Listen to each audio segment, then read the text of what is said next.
Assalamualaikum warahmatullahi wabarakatuh.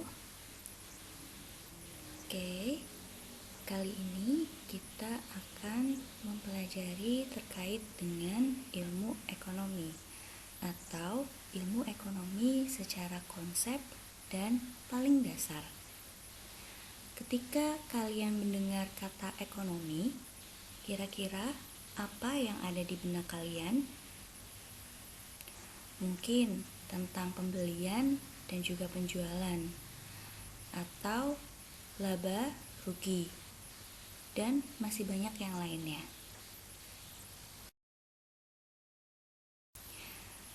Coba ceritakan apa yang Anda perlukan untuk siap mengikuti perkuliahan, atau apa yang Anda perlukan dari bangun tidur hingga saat ini. Pastinya beberapa kebutuhan itu sangat banyak ya. Kalau dilihat dari bangun tidur, kalian pasti butuh yang namanya mandi. Lalu ketika perut kalian lapar, kalian butuh makan. Kemudian kalau kalian bosan, mungkin kalian akan buka media sosial.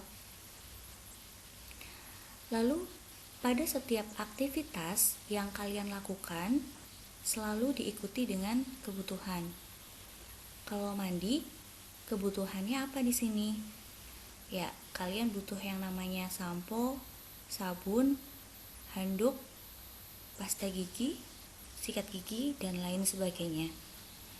Kemudian kalau perut kalian lapar, kalian butuh makan kan? Dengan beberapa lauk yang mendukung untuk menambah nafsu makan kalian. Lalu ketika kalian buka media sosial, kalian pasti butuh yang namanya gadget kan? Lah, dari kebutuhan pagi sampai malam itu pastinya sangat beragam. Dan untuk satu orang dengan orang yang lainnya, pastinya kebutuhannya itu juga bermacam-macam. Lalu apa kaitannya dengan ilmu ekonomi? Menurut definisi beberapa ahli, ada makna dari ilmu ekonomi itu sendiri. Yang pertama, ilmu ekonomi menurut Marshall, di mana ilmu yang mempelajari usaha-usaha dari individu dalam ikatan pekerjaan di kehidupan sehari-hari dan membahas kehidupan manusia yang berhubungan dengan bagaimana ia memperoleh pendapatan dan menggunakan pendapatan itu.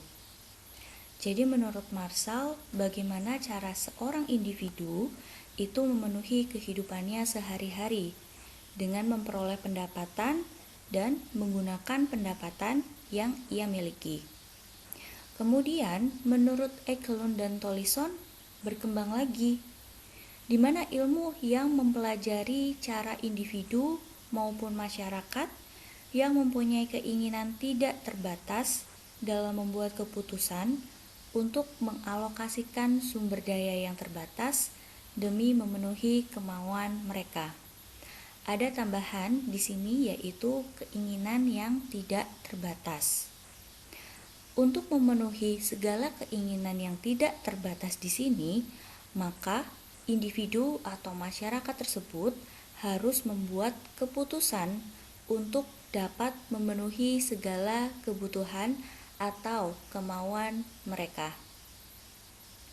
Kemudian berbeda lagi dengan Samuelson, di mana menurutnya studi tentang perilaku individu ataupun masyarakat dalam membuat pilihan dengan atau tanpa uang, menggunakan sumber daya produksi yang terbatas, tapi dapat digunakan dalam berbagai cara guna menghasilkan beragam komoditas dari waktu ke waktu, serta kemudian mendistribusikannya untuk keperluan konsumsi pada saat ini atau masa datang kepada individu maupun kelompok dalam masyarakat. Lebih luas lagi ya, di mana menurut Samuelson di sini mempelajari tentang bagaimana perilaku-perilaku dari individu untuk membuat pilihan. Tidak terlalu atau tidak selalu kaitannya dengan uang, tetapi bisa tanpa uang untuk memenuhi apa yang menjadi kebutuhan individu tersebut.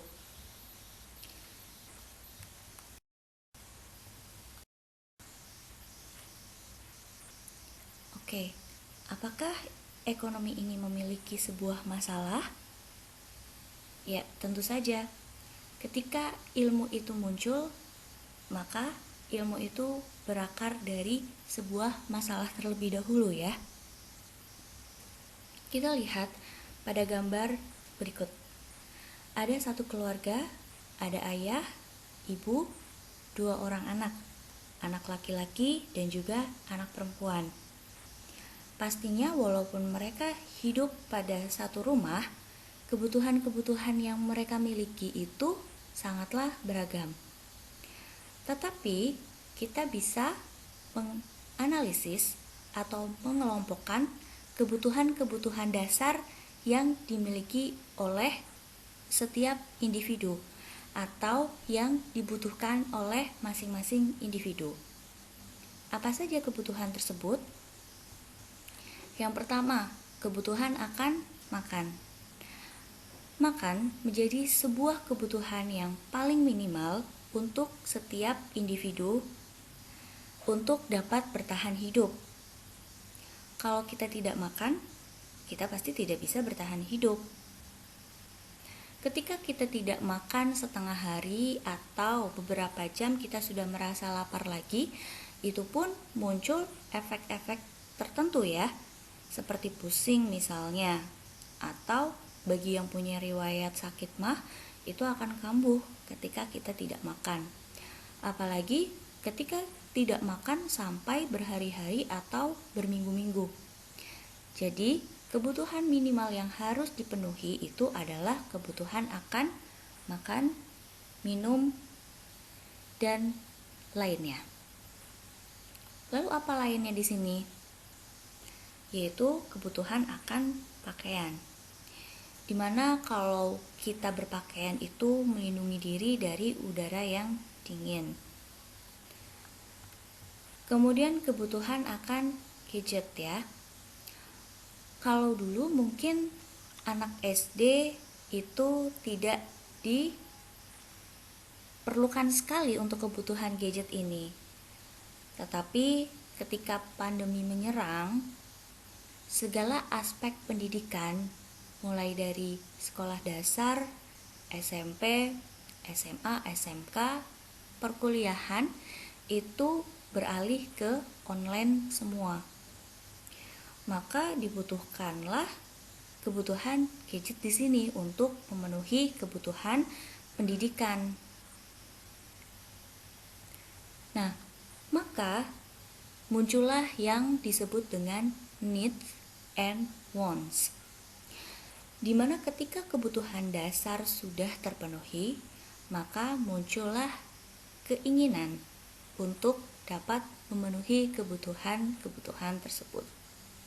Contohnya, kebutuhan akan makanan itu sudah terpenuhi. Ibu kita sudah memasak makanan dengan lauknya itu misal telur goreng. Tetapi hari itu kita tidak sedang ingin makan telur goreng. Kita sedang ingin makan bakso misalnya. Nah, ada keinginan di situ. Padahal kebutuhan dasar akan makanan itu sudah tersedia. Dia bisa bertahan hidup ketika dia bisa memakan atau mau memakan makanan yang sudah dimasak di rumah, tetapi diikuti dengan keinginan dia ingin makan bakso. Nah, itu yang disebut dengan keinginan. Lalu, ketika kita pergi misalnya ke mall, pakaian kita sudah ada, tetapi adanya mungkin kaos atau ya pakaian seadanya lah. Tetapi kita menginginkan saya harus terlihat menarik di mata orang-orang ketika saya pergi ke mall. Maka muncullah keinginan untuk membeli baju yang bermacam-macam gaya atau mengikuti fashion saat itu.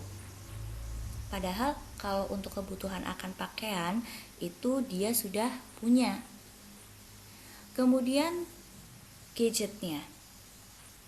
Untuk memenuhi kebutuhan belajar, sepertinya cukup untuk bisa berkomunikasi melalui WA atau sebagainya, kemudian bisa untuk pembelajaran online itu sudah cukup ya, memenuhi kebutuhan akan pendidikan.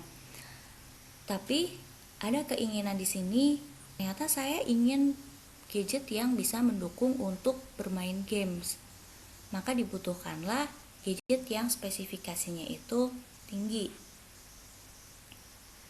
Nah, dari kebutuhan dan juga keinginan tersebut, apakah kita selalu bisa memenuhi segala kebutuhan dan keinginan tersebut?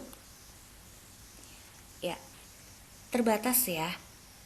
Segala apa yang kita butuhkan dan kita inginkan itu terbatas dengan sumber daya yang ada.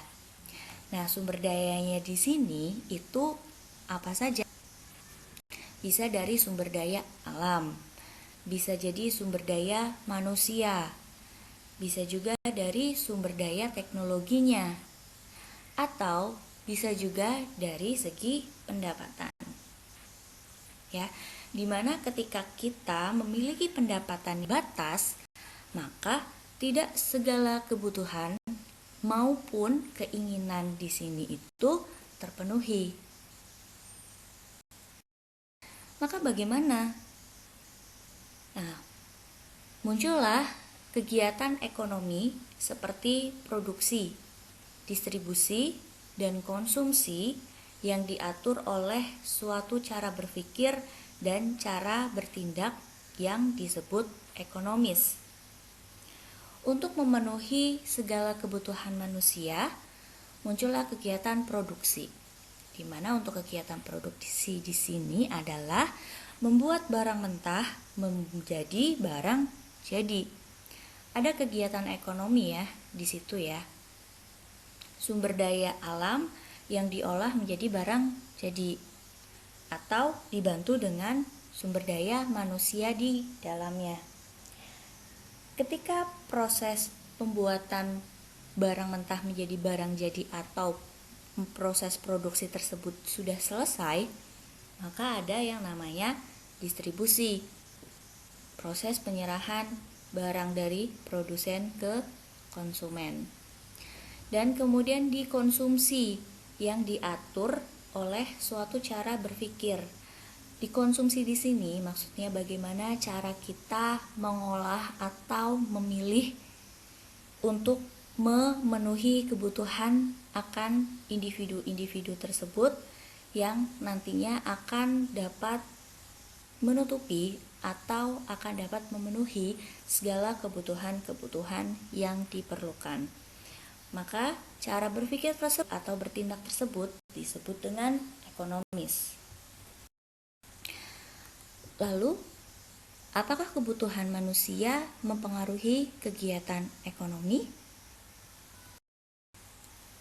Ya, tentunya kebutuhan-kebutuhan manusia ini dibagi dari beberapa kelompok ya. Ada yang namanya kebutuhan pokok. Nah, di mana kebutuhan di sini ini merupakan kebutuhan yang sangat minimal yang harus selalu dipenuhi untuk dapat bertahan hidup layaknya sebagai manusia. Kebutuhan pokok atau kebutuhan dasar ini bisa kita sebut sebagai kebutuhan primer atau kebutuhan fisik minim yang berkaitan dengan kecukupan kebutuhan meliputi kecukupan pangan, rumah, pendidikan, pelayanan kesehatan, persediaan air minum, dan juga sebagainya. Ketika kebutuhan pokok ini tidak bisa terpenuhi, maka manusia itu tidak bisa bertahan hidup atau hidup layaknya sebagai manusia. Kemudian meningkat ke kebutuhan sosio-budaya. Nah, kalau kita sudah berbicara terkait dengan kebutuhan sosiobudaya, maka ada peran masyarakat di situ, di mana setiap manusia tidak bisa hidup sendiri. Jadi manusia itu harus hidup bermasyarakat. Nah, oleh karenanya, di sini memerlukan berbagai hal lain yang lebih luas, baik mengenai mutu, jumlah, dan juga jenisnya. Nah, contohnya di sini apa? Contohnya, ketika kita ada pada suatu kedudukan tertentu dalam masyarakat yang mengharuskan orang tersebut ini layak dipandang oleh masyarakat dengan kedudukan tertentu. Nah, kebutuhan di sini ini, kebutuhan dasarnya sudah terpenuhi. Lalu muncullah yang disebut dengan kebutuhan sekunder, di mana seorang yang menduduki kedudukan tertentu itu dipandang layak ketika dia memiliki pakaian dinas yang lebih layak, kemudian sepatu yang lebih baik, atau tidak hanya memenuhi fungsi sebagai alas kaki ya, kemudian gadget dan lain sebagainya. Kemudian kebutuhan psikologi yang berhubungan dengan kebutuhan rasa aman, rasa dihargai atau diterima, ketentraman hati, kebebasan, dan lainnya. Jadi untuk memenuhi kebutuhan tidak harus selalu dengan diikuti uang ya, tetapi bisa di luar itu. Nah, contohnya itu tadi, kita butuh yang namanya rasa aman, kemudian rasa dihargai atau diterima oleh lingkungan masyarakat, karena kita hidup bermasyarakat. Kemudian ada yang disebut dengan kebutuhan mewah. Nah, di mana kebutuhan ini itu kita bisa sebut dengan kebutuhan tersier. Kebutuhan tersier ini dipenuhi paling terakhir ketika sudah bisa memenuhi kebutuhan dasar dan juga kebutuhan sekunder itu sudah didapatkan. Nah, biasanya untuk orang-orang yang sudah mapan atau berpenghasilan tinggi, di sini dia tidak mempertimbangkan bagaimana cara memenuhi kebutuhan primer, bagaimana caranya memenuhi kebutuhan sekunder. Nah, itu sudah tidak dipikirkan lagi ya, karena dia sudah mendapatkan kebutuhan primer maupun sekundernya. Nah, kebutuhan tersier ini bersifat prestis. Artinya orang-orang yang dapat memenuhi kebutuhan ini akan angkat derajat atau martabatnya, atau bisa menjadi lebih terpandang ketika sudah bisa memenuhi kebutuhan tersier ini. Nah, lalu apa golongan kebutuhan manusia itu? Ada yang disebut dengan kebutuhan individu. Contohnya makanan, pakaian, dan juga kendaraan. Kebutuhan-kebutuhan yang harus dipenuhi oleh setiap individu ya. Nah, kemudian selanjutnya ada kebutuhan bersama. Untuk kebutuhan bersama di sini ini itu bisa dikatakan dengan kebutuhan masyarakat. Contohnya jalanan, kemudian listrik yang digunakan secara bersama-sama, pengairan dan juga jembatan. Kemudian ada yang disebut dengan kebutuhan sekarang, di mana kalau kebutuhan sekarang ini tidak bisa ditunda. Contohnya saya sakit hari ini, saya tidak bisa menunda ke dokter itu minggu depan lagi atau 2 minggu lagi, takutnya sakitnya bertambah parah. Kemudian kebutuhan akan masa depan. Kebutuhan masa depan di sini itu bisa, contohnya itu menabung untuk rencana pendidikan di masa yang akan datang, atau menabung untuk keperluan menikah, misalnya seperti itu. Kemudian ada pilihan asal senang atau puas sekarang, hari esok tak dipikirkan, atau sedikit demi sedikit lama-lama menjadi bukit. Kalau kalian dihadapkan pada dua pilihan ini, kalian akan memilih yang mana? Oke, itu tergantung dari perilaku konsumen itu sendiri ya.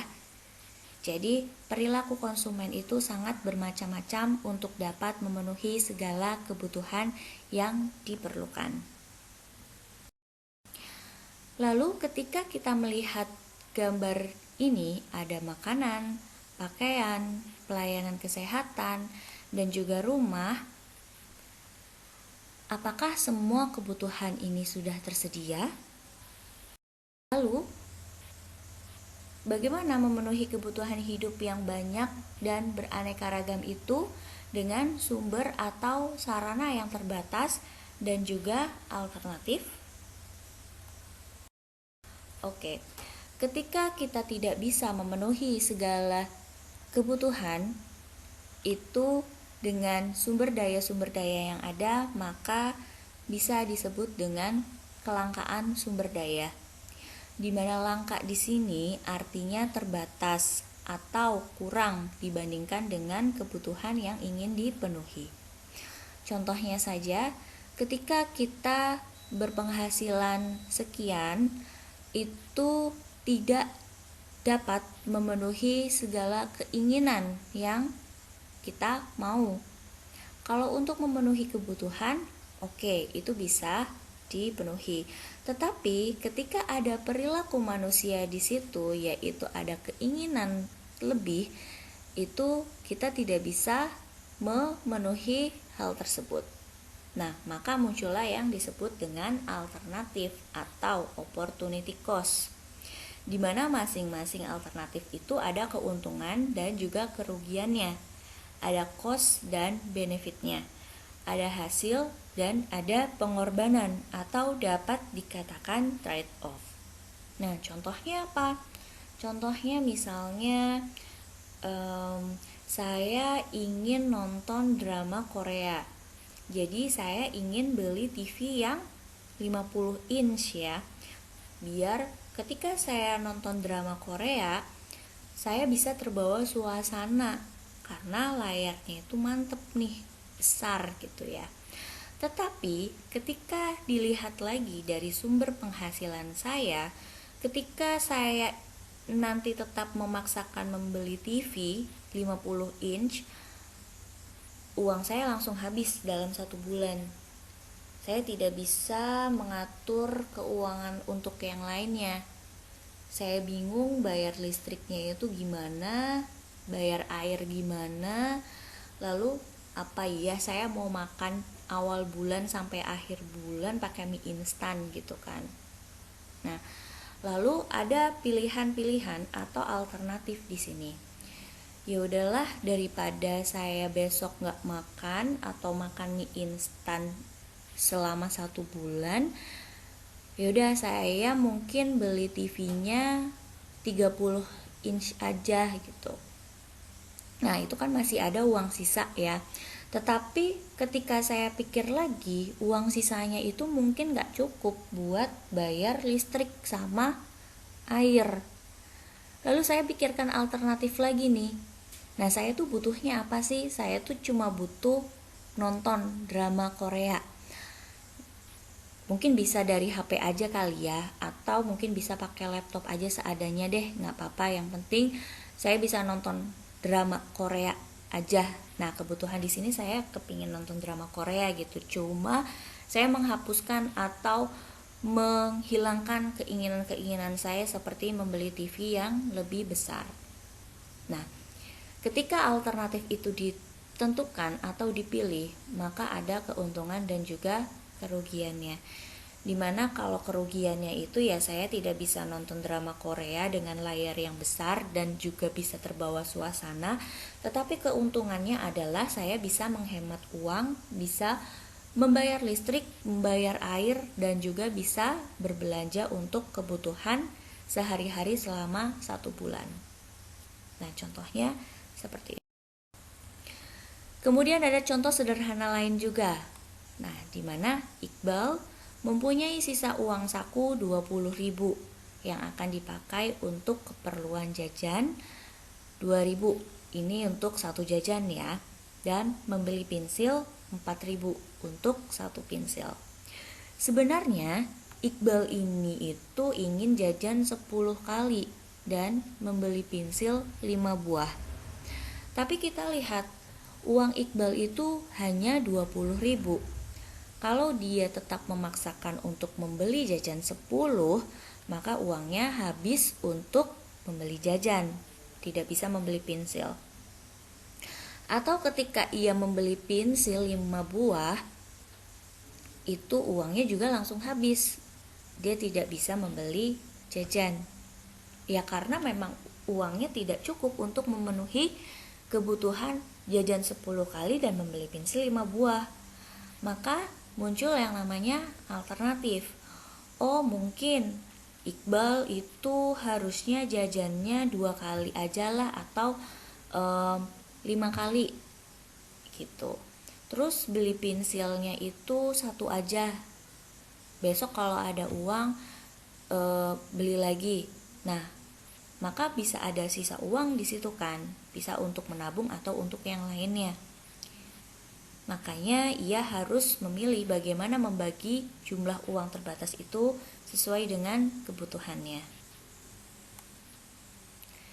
Cara berpikir dan cara bertindak yang mempertimbangkan hasil dan pengorbanan ini disebut dengan berpikir yang ekonomis. Lalu ada prinsip ekonomi seperti ini. Suatu cara bertindak yang berusaha mencapai hasil optimal sebaik mungkin yang belum tentu sama dengan maksimal atau sebesar mungkin dibandingkan dengan pengorbanan atau biaya yang dikeluarkan. Kemudian suatu cara bertindak yang berusaha mencapai hasil tertentu dengan mengeluarkan pengorbanan atau biaya sewajarnya atau sesedikit mungkin, tidak lebih dari yang sewajarnya. Jadi prinsipnya adalah dengan usaha yang minimal menghasilkan hasil yang optimal atau maksimal. Di mana di sini hasilnya adalah terpenuhi segala kebutuhan dengan mengorbankan beberapa hal seperti biaya, uang, waktu, usaha, tentunya dengan minimal. Nah, hal ini bisa disebut dengan efisiensi. Ya, maka ilmu ekonomi di sini adalah sebuah teknik berpikir. Jadi tidak hanya kita mendapatkan pendapatan atau gaji, kemudian bagaimana cara kita mengeluarkan uang tersebut, tetapi ada teknik berpikir di situ. Cara bijak untuk menggunakan pendapatan, cara bijak menggunakan sumber daya untuk dapat memenuhi segala kebutuhan-kebutuhan hidup manusia. Nah, apa itu berpikir ekonomis? Di sini perlu ditegaskan ya, bahwa berpikir ekonomis ini tidak hanya menyangkut soal bagaimana memakai atau menghabiskan sumber-sumber yang telah ada, tetapi prinsip ekonomi menyangkut suatu sikap mental atau cara berpikir yang produktif. Jadi tidak hanya menghabiskan sumber daya, mendapatkan sumber daya, lalu menggunakannya kemudian, tetapi harus diikuti cara berpikir bagaimana cara yang bijak untuk mendapatkan kebutuhan dari sumber daya yang terbatas tersebut. Lalu, motif ekonomi apakah selalu dengan mencari laba? Motif ekonomi di sini tidak selalu untuk mencari laba, tetapi ada motif-motif lainnya seperti keinginan agar dihargai atau dipandang oleh lingkungan, keinginan untuk mempertahankan kelangsungan usahanya, keinginan untuk maju dan mengembangkan diri, dan keinginan untuk membantu sesama. Ketika seseorang itu menginginkan suatu jabatan tinggi di perusahaan, mungkin dia tidak selalu terkait dengan motif ekonomi atau penghasilan yang tinggi, tetapi dia menginginkan penghargaan dari lingkungannya, di mana dia membuktikan dirinya itu mampu untuk menduduki jabatan tertinggi tersebut.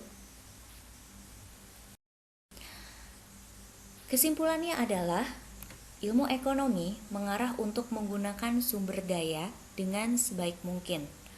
Orang harus membuat pilihan yang tepat. Jadi untuk ketika kita sudah berbicara terkait dengan ekonomi atau ketika sudah mempelajari ekonomi, maka diharapkan dapat hidup lebih ekonomis dan juga efisien. Oke, semoga apa yang disampaikan dapat dipahami oleh kalian semua. Sampai bertemu lagi pada materi selanjutnya. Wassalamualaikum warahmatullahi wabarakatuh.